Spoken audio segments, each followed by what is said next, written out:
o coração acelerado, quando seu pai o flagrou beijando Miguel no carro estacionado na rua. Em vez de uma explosão de raiva, o pai congelou, os olhos se enchendo de uma tristeza profunda que João nunca imaginara ver, e murmurou: "Você não é mais meu filho." Aquelas palavras ecoaram como um tiro, deixando João paralisado no hall de entrada, enquanto a mãe chorava em silêncio na cozinha, o mundo que ele conhecia desmoronando em segundos. Desde criança, João crescera em uma família tradicional portuguesa, onde as missas dominicais na igreja de São Roque eram obrigatórias e as conversas sobre o futuro sempre giravam em torno de casamento, filhos e estabilidade. Aos 25 anos, ele trabalhava como contador em uma pequena firma no centro de Lisboa, vestindo camisas impecáveis e mantendo uma fachada de normalidade que o sufocava dia após dia. Mas por dentro, João lutava contra uma verdade que o assombrava desde a adolescência: sua atração por homens. Ele tentara ignorá-la, namorando garotas na universidade para agradar os pais, mas cada relacionamento falso o deixava mais vazio, como se estivesse vivendo a vida de outra pessoa. Tudo mudou quando conheceu Miguel em uma exposição de arte no Chiado. Miguel, com 28 anos, era um pintor freelance, cheio de energia criativa e uma liberdade que João invejava. Seus quadros retratavam as ruas vibrantes de Lisboa, com toques de melancolia que ecoavam os sentimentos reprimidos de João. Eles se esbarraram literalmente, João tropeçou em uma tela caída, e Miguel o ajudou a se levantar, rindo com um brilho nos olhos que fez o coração de João disparar. "Cuidado, Lisboa pode ser traiçoeira", disse Miguel, estendendo a mão. Aquele toque foi o início de algo incontrolável. Nas semanas seguintes, eles se encontraram em cafés escondidos, conversando sobre tudo: a pressão da sociedade portuguesa ainda conservadora, os sonhos de Miguel de expor em galerias internacionais e as dúvidas de João sobre sua própria identidade. Miguel era abertamente gay, tendo saído do armário aos 20 anos após uma briga feia com a família em Porto, onde crescera. Foi como renascer, contara ele, mas doeu como um inferno. João ouvia fascinado, sentindo uma conexão que ia além da atração física. Era como se Miguel entendesse as batalhas internas que ele travava sozinho à noite, questionando se valia a pena arriscar tudo por uma verdade pessoal. Mas o beijo no carro fora impulsivo. Após um jantar romântico em um restaurante discreto no bairro Alto, Miguel o levara de volta para casa. "Eu te amo, João", sussurrara ele, e João, tomado pela emoção, retribuíra o beijo. Foi nesse momento que o pai de João, voltando de uma reunião na paróquia, os viu pelo para-brisa. A reação não foi violenta como João temia, em vez disso, foi um silêncio cortante, seguido daquela declaração devastadora. João correu para dentro de casa, mas o dano estava feito. Sua mãe, Maria, uma dona de casa devota de 50 anos, tentou intervir: "António, por favor, ele é nosso filho." Mas o pai, um engenheiro aposentado de 55 anos chamado António, balançou a cabeça. "Não enquanto ele escolher esse caminho." Naquela noite, João não dormiu. Ele se trancou no quarto, revivendo cada momento da infância, as brincadeiras com o irmão mais velho, Pedro, que agora morava em Braga com a esposa e 2 filhos, as expectativas da família para que ele seguisse o mesmo rumo. Pedro era o filho perfeito, casado na igreja, com uma vida estável. João sempre se sentira à sombra dele, e agora, essa revelação o isolava ainda mais. Ele pensou em Miguel, que o esperava ansioso por uma mensagem. "O que eu faço agora?", pensou João, o peso da rejeição familiar esmagando seu peito. No dia seguinte, o confronto inevitável aconteceu. António chamou João para a sala, onde a família se reunia para as refeições.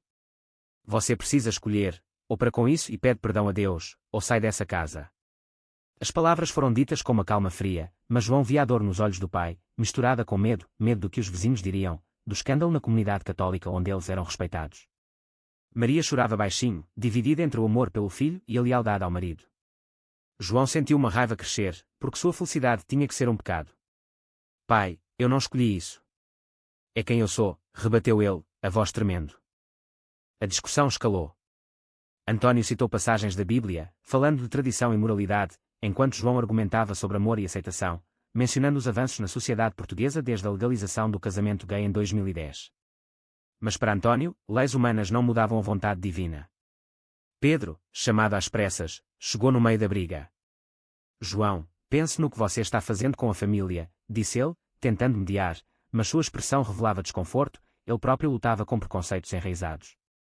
Miguel ligou naquele momento, e João atendeu, sussurrando: "Não posso falar agora." Mas o pai ouviu e exigiu que ele terminasse tudo. João saiu de casa naquela tarde, levando apenas uma mala. Ele se refugiou no apartamento de Miguel em Alfama, um pequeno estúdio cheio de telas e cheiro de tinta. Miguel o abraçou, dizendo: "Vamos passar por isso juntos." Mas João sentia o abismo se abrindo, Ele havia perdido sua família por uma escolha que parecia certa, mas o custo era alto.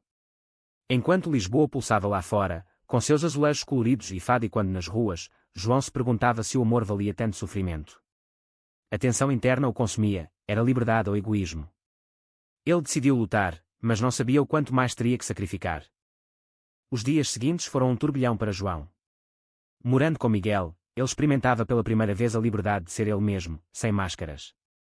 Eles passeavam de mãos dadas pelo mirador da Senhora do Monte, admirando a vista do Tejo, e Miguel o apresentava a amigos da comunidade LGBT em bares acolhedores do Príncipe Real. Aqui você é bem-vindo, dizia Miguel, e João sentia um alívio profundo, como se respirasse ar puro após anos sufocado.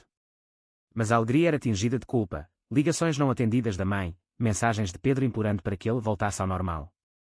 Miguel, com sua personalidade extrovertida, incentivava João a enfrentar os demónios internos. Você não pode mudar quem é para agradar os outros, aconselhava durante noites de conversas regadas a vinho verde. João contava sobre sua infância em uma vila nos arredores de Lisboa, onde os meninos jogavam futebol e as garotas eram o troféu esperado. Ele se lembrava de um crush secreto por um colega de escola, reprimido pelo medo de ser rotulado como maricas, um termo que ainda ecoava dolorosamente na sociedade portuguesa, apesar dos progressos. Miguel compartilhava suas próprias cicatrizes, a rejeição da família em Porto, que o deserdara após ele assumir sua sexualidade, forçando-o a se mudar para Lisboa e reconstruir a vida do zero. A relação deles se aprofundava. Miguel pintava retratos de João, capturando sua vulnerabilidade em traços suaves, e João, por sua vez, ajudava Miguel a organizar suas finanças, trazendo ordem ao caos criativo. Mas o conflito interno de João crescia. No trabalho, ele ouvia piadas homofóbicas de colegas, rindo forçado para não se expor, enquanto em casa com Miguel, ele se sentia completo. E se eu estiver errado, questionava-se à noite, o peso da educação católica o atormentando. Ele sonhava com o pai, vendo desaprovação em seus olhos, e acordava suando frio. Então veio o primeiro teste real, uma reunião familiar para o aniversário da mãe. Maria ligou, suplicando, venha, filho.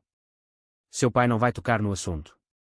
João hesitou, mas Miguel o encorajou, mostre que você ainda os ama. Ele foi sozinho, deixando Miguel em casa para evitar confronto. A casa em Belém cheirava a pastéis de nata recém-assados, mas a atmosfera era tensa. António mal o olhava, Pedro falava de trivialidades, e Maria o abraçava com lágrimas. Durante o jantar, o inevitável aconteceu, um primo perguntou sobre namoradas, e João gaguejou. António interveio, João está confuso agora. Vamos rezar por ele. A raiva explodiu em João. Confuso. Pai, eu sou gay. Isso não é uma fase. A mesa silenciou. Pedro tentou acalmar, aqui não é lugar para isso. Mas João continuou, defendendo sua identidade, citando amigos que viviam felizes em uniões civis. António rebateu com argumentos morais, falando de pecado contra a natureza, e o impacto na reputação da família. Maria chorou, eu te amo, mas isso parte meu coração. João saiu furioso, sentindo-se traído pela passividade da mãe. No caminho de volta, ele ligou para Miguel, eles nunca vão aceitar. Miguel o consolou, mas uma semente de dúvida se plantou. Miguel tinha amigos que o apoiavam incondicionalmente, enquanto João lutava sozinho. Em uma noite de discussão acalorada, João acusou Miguel de não entender a pressão familiar portuguesa, onde laços de sangue eram sagrados. Você fugiu da sua família. Eu não quero isso, gritou. Miguel rebateu, eu lutei pela minha felicidade. Você vai se sacrificar para sempre. A briga os deixou exaustos, mas reconciliados no abraço, reforçando o amor deles. Porém, a sociedade começava a interferir. No trabalho, rumores se espalharam após um colega vê-lo com Miguel em um evento. O chefe, um homem conservador, o chamou para uma conversa. João, sua vida pessoal não deve afetar a imagem da empresa. Ele sentiu o preconceito velado, comum em ambientes corporativos portugueses, onde a discriminação ainda persistia apesar das leis antidiscriminação. Isso o fez questionar, valia a pena arriscar o emprego por autenticidade? Enquanto isso, Pedro o procurou em segredo. João, o pai está sofrendo. Ele tem pressão alta agora, culpa sua. As palavras feriram como uma faca. João se sentiu culpado, seria ele o vilão por escolher o amor. Ele começou a evitar Miguel emocionalmente, mergulhando no trabalho para fugir das decisões. Miguel notou, você está se afastando. Tem medo. João admitiu, sim, de perder tudo. A tensão crescia, preparando o terreno para traições maiores. A pressão familiar intensificou-se. António sofreu um pequeno infarto, e a família culpou o estresse causado por João. Maria ligou chorando: venha ao hospital, mas sozinho. João foi, encontrando o pai fraco na cama do hospital de Santa Maria. Filho, por que você faz isso conosco? Murmurou Antônio, os olhos suplicantes. João sentiu o coração apertar, ele amava o pai, apesar de tudo. Pai, eu só quero ser feliz, respondeu, mas Antônio insistiu: felicidade não é egoísmo. Pense na sua mãe, nos seus sobrinhos. Pedro o confrontou no corredor: você precisa parar com isso. Volte para casa, finja que nada aconteceu. João recusou, mas a dúvida o corroía. Ele imaginava uma vida dupla, manter Miguel em segredo enquanto reconquistava a família. Mas Miguel, ao saber, explodiu: eu não sou seu segredo sujo. Ou você assume, ou acaba.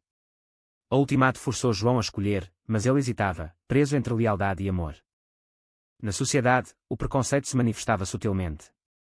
Em uma manifestação pelo orgulho LGBT em Lisboa, João e Miguel foram, mas João se sentiu exposto, temendo reconhecimento.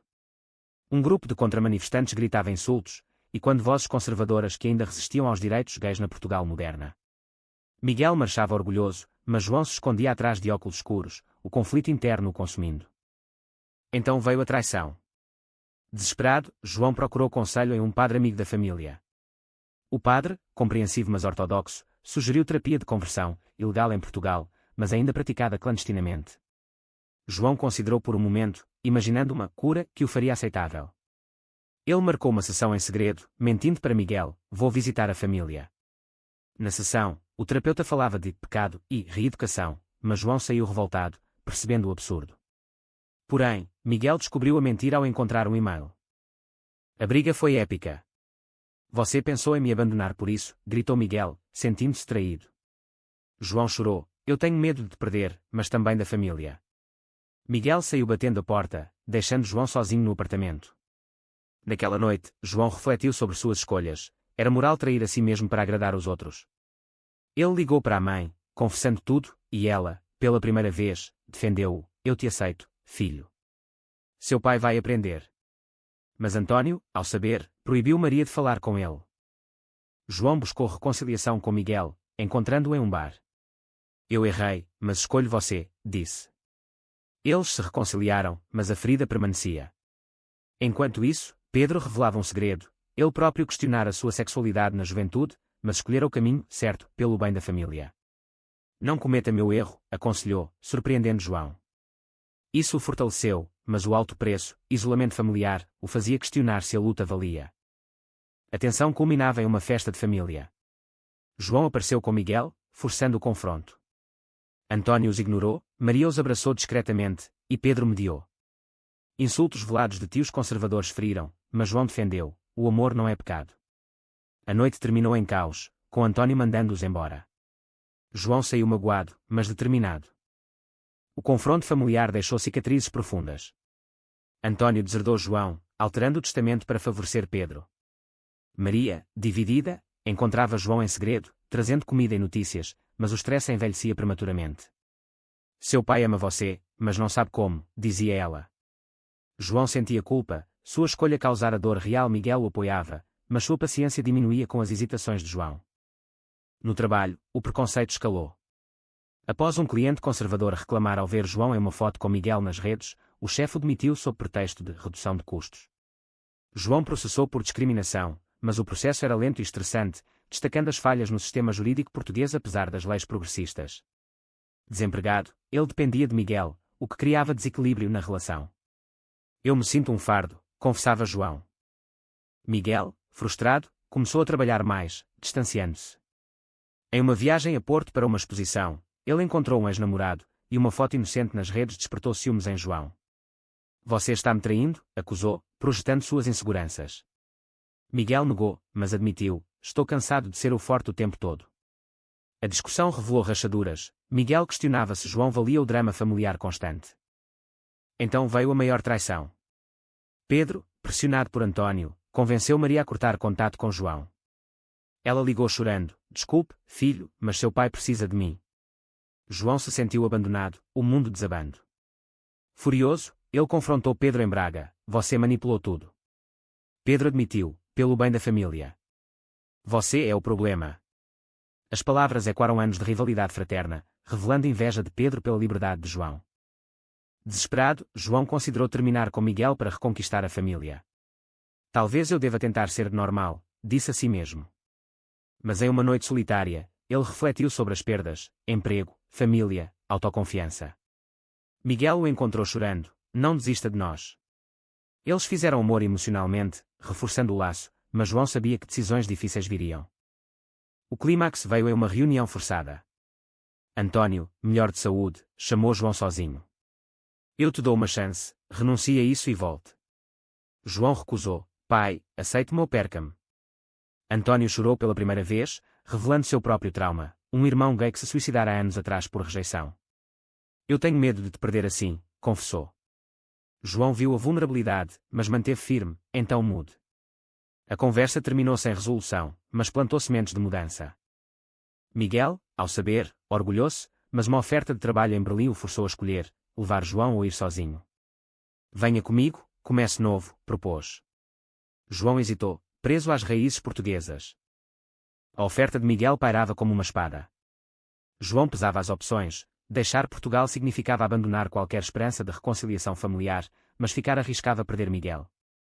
Ele passeava pelas ruas de Lisboa, o fado triste nas tabernas e quando sua melancolia. O que é certo, questionava-se, o conflito moral o dilacerando: lealdade à família versus fidelidade a si mesmo. Maria quebrou o silêncio, encontrando João em um café. Seu pai está mudando. Ele leu sobre direitos LGBT, revelou. António, influenciado por um sermão progressista na igreja, começava a questionar dogmas. Mas Pedro sabotava, temendo perder o favoritismo. Em uma visita surpresa, Pedro confrontou João: se você voltar, sem ele, tudo se resolve. João viu a manipulação: Pedro usava a família para manter o status quo.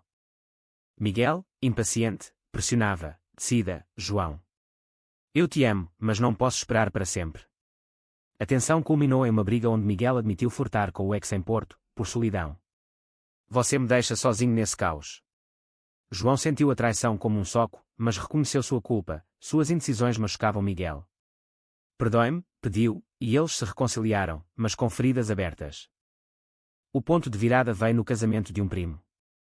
A família inteira reunida na sede de Lisboa, João apareceu com Miguel, desafiando todos. António o evitou inicialmente, mas durante a recepção, aproximou-se: filho, eu errei. Vamos tentar. As palavras foram um milagre, fruto de meses de reflexão e conversas com Maria. Pedro, enciumado, tentou intervir, mas António calou: basta de divisão. A família começou a curar, com abraços hesitantes e promessas de diálogo. João e Miguel decidiram ficar em Portugal, construindo uma vida juntos. João encontrou um novo emprego em uma firma inclusiva, e Miguel expôs com sucesso.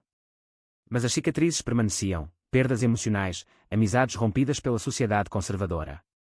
João refletia sobre as escolhas: cada decisão custara algo, mas trouxera crescimento. No final, enquanto caminhavam pelo Tejo ao pôr do sol, João se perguntava: foi certo priorizar o amor próprio sobre as expectativas familiares, ou o verdadeiro amor exige sacrifícios maiores?